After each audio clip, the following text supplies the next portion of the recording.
Mirrors and Windows, page 30. The Circuit, a short story by Francisco Jimenez. Over here on the edge. Second read, analyze literature setting. Where are the farm workers? What time of year is it? First read, use reading skills, make inferences. How does the narrator feel about his work? First read, use reading skills. Visualize what sensory details does the author include in this scene. What do you mean to the narrator? What do they mean to the narrator? The Circuit, paragraph 1. It was that time of year again. I, too, the strawberry sharecropper, did not smile. It was natural. The peak of the strawberry season was over, and the last few days the workers, most of them braceros, were not picking as many boxes as they had during the months of June and July. Braceros are migrant Mexican farm workers. Paragraph 2. As the last days of August disappeared, so did the number of braceros. Sunday, only one, the best picker, came to work. I liked him. Sometimes we talked during our half-hour lunch break. That is how I found out he was from Jalisco, the same state in Mexico my family was from. That Sunday was the last time I saw him. Foreshadowing. That Sunday was the last time I saw him. When the sun had tired and sunk behind the mountains, I too signaled us that it was time to go home. Ya es hora, he yelled in his broken Spanish. Ya es hora, meaning it's time to go. Those were the words I waited for 12 hours a day, every day, 7 days a week after week. And the thought of not hearing them again saddened me.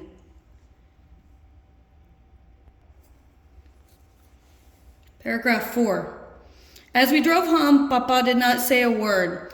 With both hands on the wheel, he stared at the dirt road. My older brother Roberto was also silent.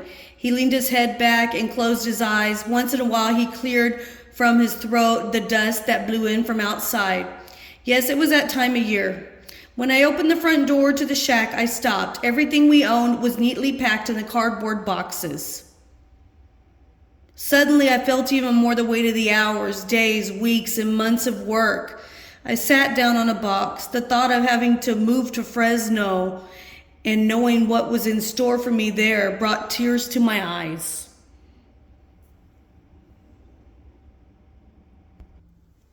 That night, I could not sleep. I lay in bed thinking about how much I hated this move. Paragraph 7. A little before 5 o'clock in the morning, Papa woke everyone up. A few minutes later, the yelling and screaming of my little brothers and sister, for whom the move was a great adventure, broke the silence of dawn. Shortly, the barking of the dogs accompanied them. Paragraph 8 at the top of page 31. While we packed the breakfast dishes, Papa went outside to start the carachita, a nice name for an old beat-up car. That was the name Papa gave his old black Plymouth. He bought it in a used car lot in Santa Rosa. Papa was very proud of his little jalopy. A jalopy is a vehicle in poor condition. He had a right to be proud of it. He spent a lot of time looking at other cars before buying this one. When he finally chose the carachita, he checked it thoroughly before driving it out of the car lot. He examined every inch of the car. He listened to the motor, tilting his head from side to side like a parrot, trying to detect any noises that spelled car trouble. After being satisfied with the looks and sounds of the car, Papa then insisted on knowing who the original owner was. He never did find out from the car salesman, but he bought the car anyway. Papa figured the original owner must have been an important man because behind the rear seat of the car he found a blue necktie.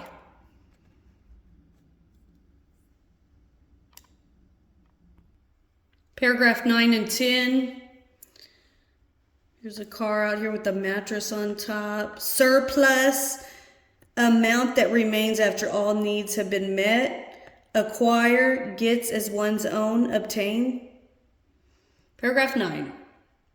Papa parked the car out in front and left the motor running. Listo!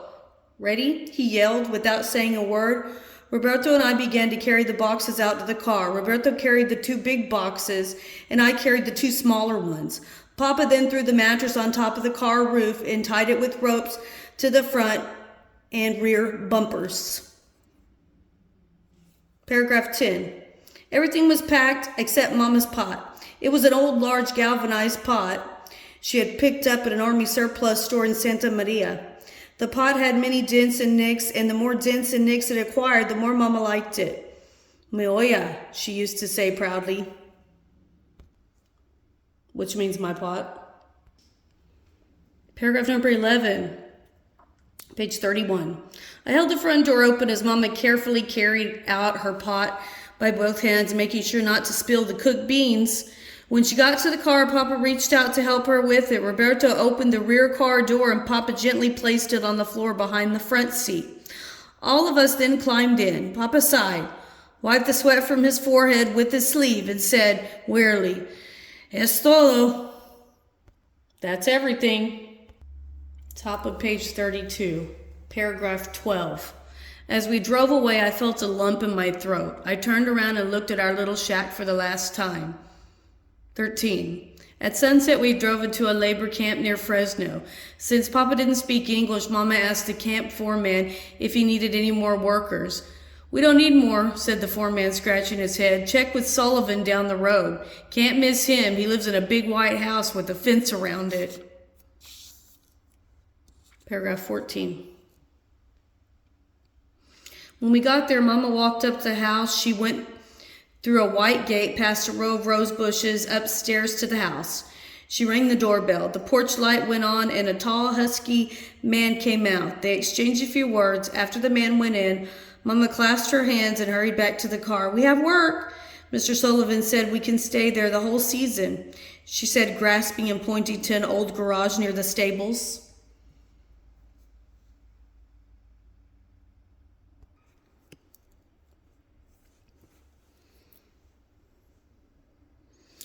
Okay, paragraph 15. The garage was worn out by the years.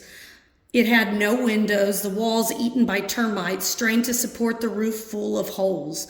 The dirt floor, populated by earthworms, looked like a gray road map. Paragraph 16.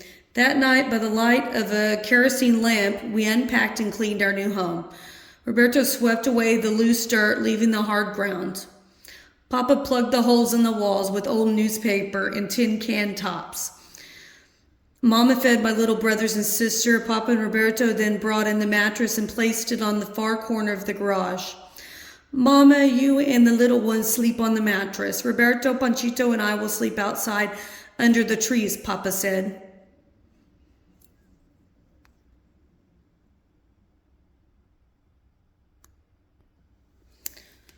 Early the next morning, Mr. Sullivan showed us where his crop was, and after breakfast, Papa, Roberto, and I headed for the vineyard to pick. Paragraph 18. Around 9 o'clock, the temperature had risen to almost 100 degrees. I was completely soaked in sweat, and my mouth felt as if I had been chewing on a handkerchief. I walked over to the end of the row, picked up the jug of water we had brought, and began drinking. "Don't drink too much. You'll get sick," Roberto shouted. No sooner had he said that, I felt sick to my stomach. I dropped to my knees and I let the jug roll off my hands. I remained motionless with my eyes glued on the hot, sandy ground. All I could hear was the drone of insects. Slowly I began to recover. I poured water over my face and neck and watched the dirty water run down my arms to the ground.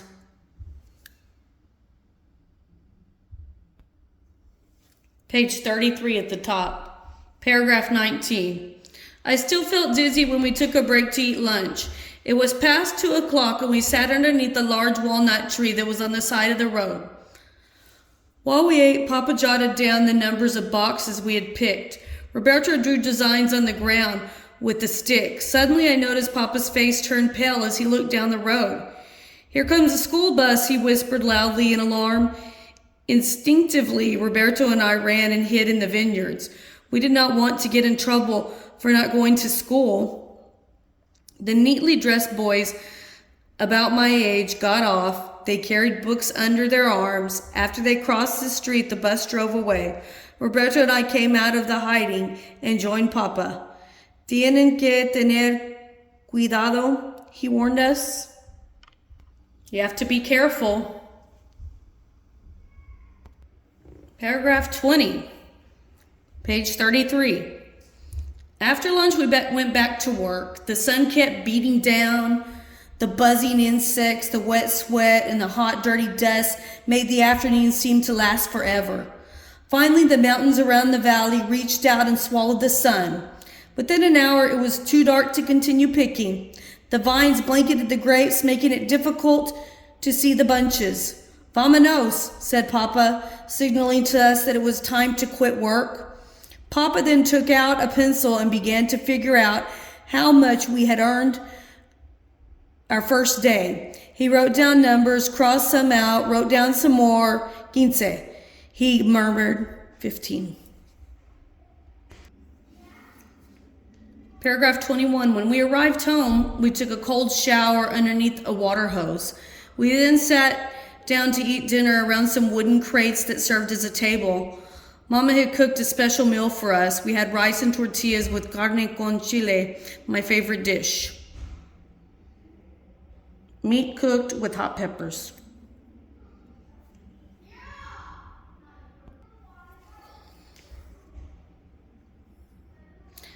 Paragraph 22. The next morning I could hardly move. My body ached all over. I felt little control over my arms and legs. This feeling went on every morning for days until my muscles finally got used to the work. 23. It was Monday, the first week in November. The grape season was over and I could now go to school.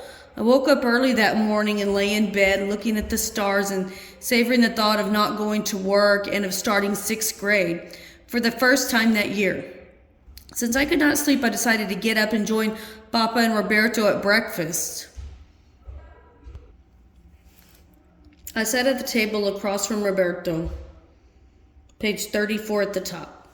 But I kept my head down. I did not want to look up and face him. I knew he was sad. He was going to school today. He was not going tomorrow or next week or next month. He would not go until the cotton season was over, and that was sometime in February. I rubbed my hands together and watched the dry, acid-stained skin fall to the floor in little rolls. Paragraph 24 and 25. When Papa and Roberto left for work, I felt relief. I walked to the top of a small grade next to the shack and watched the carchita disappear in the distance in a cloud of dust. 2 hours later, around 8 o'clock, I stood by the side of the road waiting for school bus number 20. When it arrived, I climbed in. Everyone was busy, either talking or yelling. I sat in an empty seat in the back.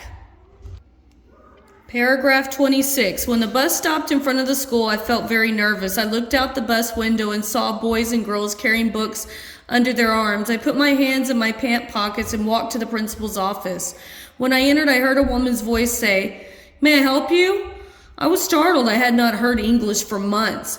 For a few seconds, I remained speechless. I looked at the lady who waited for an answer. My first instinct was to answer her in Spanish, but I held back. Finally, after struggling for English words, I managed to tell her that I wanted to enroll in the 6th grade. Paragraph 27. Mr. Lima, the 6th grade teacher, greeted me and assigned me a desk. He then introduced me to the class. I was so nervous and scared at the moment when everyone's eyes were on me that I wished I were in Papa and Roberto's picking cotton.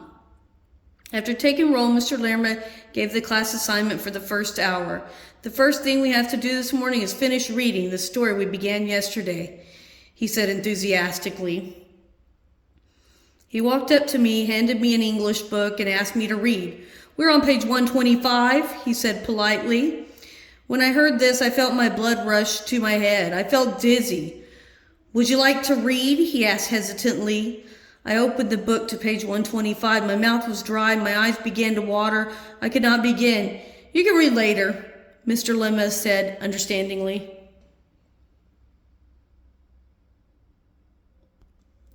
Paragraph 28. During recess, I went in the restroom and opened my English book to page 125. I began to read in a low voice. The top of page 35, pretending I was in class. There were many words I did not know. I closed the book and headed back to the classroom. Paragraph 29, top of page 35. Mr. Lemma was sitting at his desk correcting papers. When I entered, he looked up at me and smiled. I felt better. I walked up to him and asked if he could help me with the new words. Gladly, he said. Paragraph 30. The rest of the month, I spent my lunch hours working on English with Mr. Lemma, my best friend at school. 31. One Friday during lunch hour, Mr. Lemma asked me to take a walk with him to the music room. Do you like music? He asked me as we entered the building. Yes, I like corridos, I answered. He then picked up a trumpet, blew on it, and handed it to me. The sound gave me goosebumps. I knew that sound. I had heard it in many corridos. How would you like to learn how to play it? He asked. He must have read my face because before I could answer, he added, I'll teach you how to play it during our lunch hours. Paragraph 32, last paragraph. That day I could hardly wait to tell Papa and Mama the great news. As I got off the bus, my little brothers and sister ran up to meet me. They were yelling and screaming. I thought they were happy to see me, but when I opened the door to our shack, I saw that everything we owned was neatly packed in cardboard boxes. Okay. How does this story help you understand the challenges of the life as a migrant farm worker? How does it help you to understand the difficulties faced by students in the United States who don't speak much English? First-person story that gives an in-depth description of living out of a cardboard box, not being able to go to school, always working, and hiding from the law. Then on the back, number 1, find meaning. In the first part of the story, where does the family move? What is Panchito saying? Knowing what was in store for me, there brought me tears to my eyes. Fresno. Muchas work. Lots of work in Fresno. He knew he had work coming at him. Number 2, what is Panchito's attitude towards school? B, what challenges does he face when he goes to school? His attitude towards school is fear, reading, and talking challenges. Number 3, how does Mr. Lemma help Panchito with some of his challenges in school? How do you think his help affects Panchito? Mr. Lemma tutors Panchito to catch up, to help.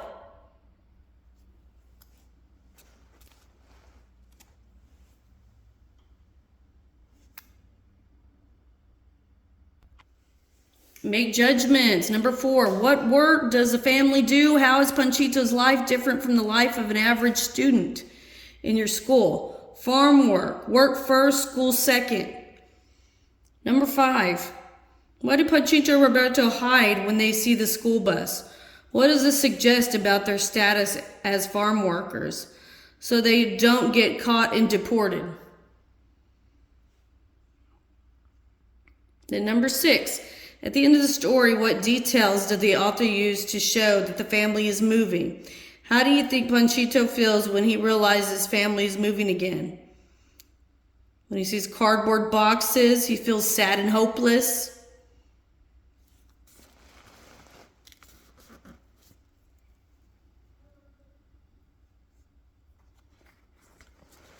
Okay, then for the last part, sound, well, the sight is sun sinking behind mountains. The sound would be the wind. The touch is cool. The taste is sweet. The smell is of pine. Describing the setting, which is the vineyard where Panchito works. You can also put some more description words down here.